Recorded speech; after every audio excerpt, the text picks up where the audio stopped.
Relationship expert and counselor NormQuantz of Image Incorporated offers another compelling topic in the mental health field. Visit NormQuantz.com for more information.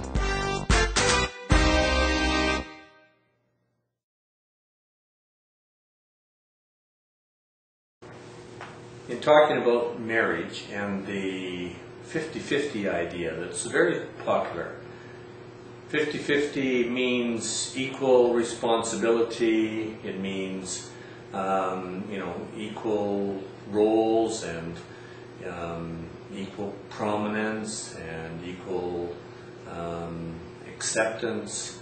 There's a whole 50-50 idea that really in practice I find people really struggle with to put that into practice. The concept sounds so equal, so nice that we can all be the same, but yet in practice it just doesn't seem to work as well where people try and be equal. For example, if the wife is taking out the garbage, the husband should also take out the garbage, so roles become equal. If the wife is cooking the meals, the husband should also learn to cook the meals. And so the idea comes that, well, if you can do this, then I should be able to do this as well. Parenting, if I'm able to look after the kids, you should be able to too. And that's about as far as that equal idea goes in the relationship. There is another aspect that I think needs to be considered when we're talking about marriage and marriage roles and the satisfaction that comes in marriage, and that is, what is actually the power of the person in the marriage? And most every relationship, there's a different level of power that's present, and I believe that makes a difference within a marriage as well. So when people try and be absolutely equal, it really gets convoluted or mixed up or confused when the issue of power is really looked at within the relationship. And so I want to take a look for a moment here before we wrap on this issue of power differences. Whenever a couple, a married couple, are in a discussion, there is one that has more power in that moment than the other.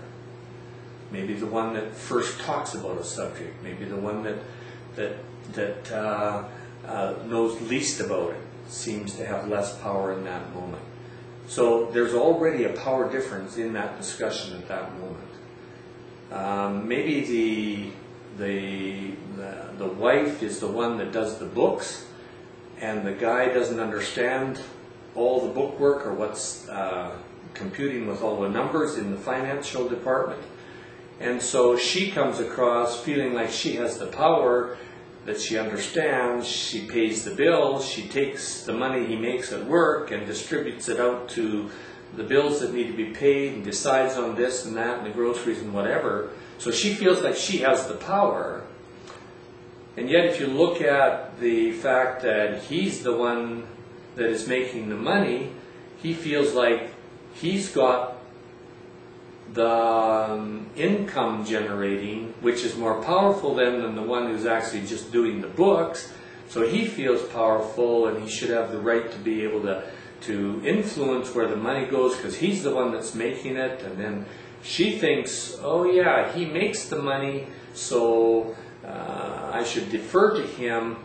All those are second and third thoughts that go on inside each of their head as they're talking, realizing that there is no power equality there. There is no equal amount of input into that moment. There's lots of other things that are happening. So this issue of equal is in question, I believe, when it comes to those kind of intimate, close relationships.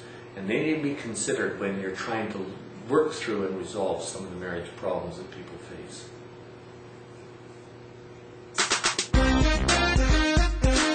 Image Incorporated is an interactive multimedia academy for global education. Visit NormQuantz.com for more information.